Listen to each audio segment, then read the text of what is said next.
Assalamualaikum warahmatullahi wabarakatuh.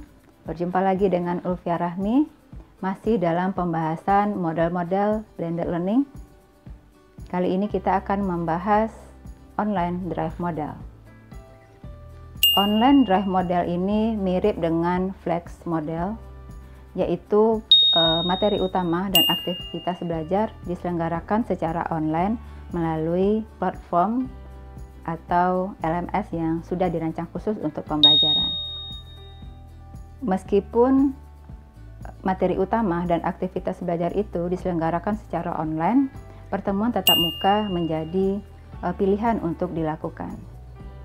Sama dengan flex model, ketika mereka membutuhkan pertemuan tatap muka, berarti mereka akan datang ke kelas fisik atau ruang kelas.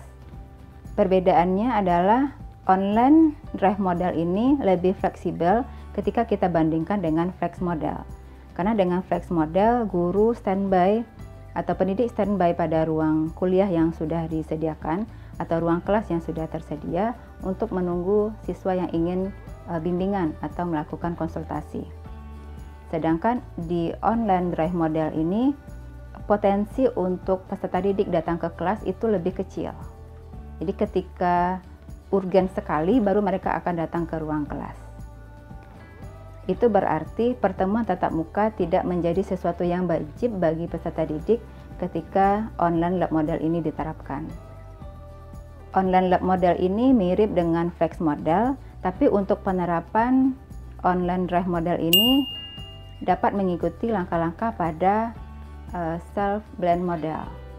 Karena basisnya kembali ke kondisi individu.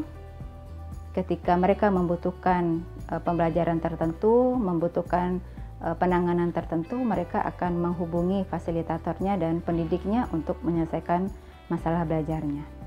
Dalam online lab model, boleh dikatakan tatap muka itu tidak dibutuhkan oleh peserta didik. Di ketika urgen saja mereka akan mengikuti pertemuan tatap muka. Kondisi-kondisi yang memungkinkan untuk peserta didik atau pendidik menyelenggarakan online lab model ini, pertama, kondisi peserta didik penyakit kronis atau dengan kondisi berkebutuhan khusus. Dengan kondisi itu, mereka kesulitan untuk datang ke ruang kelas mengikuti pembelajaran secara fisik. Mereka hanya bisa mengikuti pembelajaran secara online dari rumah atau di mana mereka berada. Kondisi yang kedua, memfasilitasi peserta didik yang bekerja sambil kuliah atau belajar.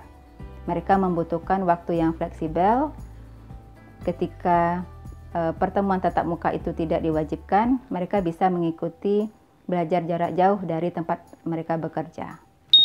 Kondisi yang ketiga, online drive model ini bisa diselenggarakan untuk siswa dengan motivasi tinggi dan memiliki kecepatan belajar lebih tinggi. Artinya mereka tidak perlu menunggu kelas klasikal untuk mereka mengembangkan diri. Dengan kondisi seperti itu, online drive model bisa mereka pilih. Jadi dapat kita simpulkan bahwa online drive model ini ciri khususnya pelaksanaan lebih banyak di online, sedangkan tatap mukanya cenderung tidak dibutuhkan. Pelaksanaan online lab model ini bisa dilakukan dengan mengikuti langkah pada self blend model. Jadi untuk kita memilih online drive model ini, kembali kita ke pertimbangan awal, karakteristik, materi dan tujuan, karakteristik peserta didik, dan fasilitas pendukung. Itu saja pembahasan mengenai online drive model. Mudah-mudahan bermanfaat. Assalamualaikum warahmatullahi wabarakatuh.